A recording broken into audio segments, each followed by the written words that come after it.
మనందరం కలిపి ఒక మధ్య మార్గం ఎత్తుక్కుందాం. అలా వద్దు, వాళ్ళు బాధపడతారు, ఆ మాటలు వద్దు. మీరు అవెంజర్స్ చూసారా? మీరు అవెంజర్స్ సినిమాలో థానోస్ అనే ఒక వ్యక్తి ఉంటాడు, విలన్. అతను ఏమనుకుంటాడంటే, నేను ప్రపంచానికి, మానవాళికి, విశ్వానికి మంచి చేస్తున్నాను. ఈ 5 రత్నాలు ఏమి ఉంటాయి, స్పెషల్ స్టోన్స్, 5 రాళ్ళు, 6 స్టోన్స్, ఆ 6 రాళ్ళు పెట్టుకుంటే సంపూర్ణ శక్తి వస్తే ఈ ప్రపంచాన్ని నేను బ్యాలెన్స్ చేస్తున్నాను అనుకుంటాడు. సగానికి సగం మంది చంపేస్తాడు. ఆ థానోస్ అనేవాడు ఏంటంటే, వాడి లాజిక్ చాలా కరెక్ట్గా ఉంటుంది. నేను మంచి చేస్తున్నాను కదా అంటాడు. నువ్వు మంచి అనుకుంటే ఎలా రా బాబు, మేము చెప్తాం కదా మంచి.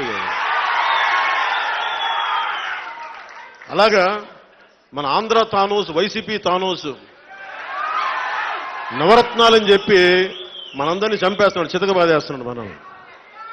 అందుకని మనం ఈ రోజు నుంచి, నా ఉద్దేశంలో, నన్ను దత్తపుత్రుడని అంటా ఉంటారు కాబట్టి నేను ఆంధ్ర థానోస్ అని నామకరణం వారికి చేస్తున్నాను.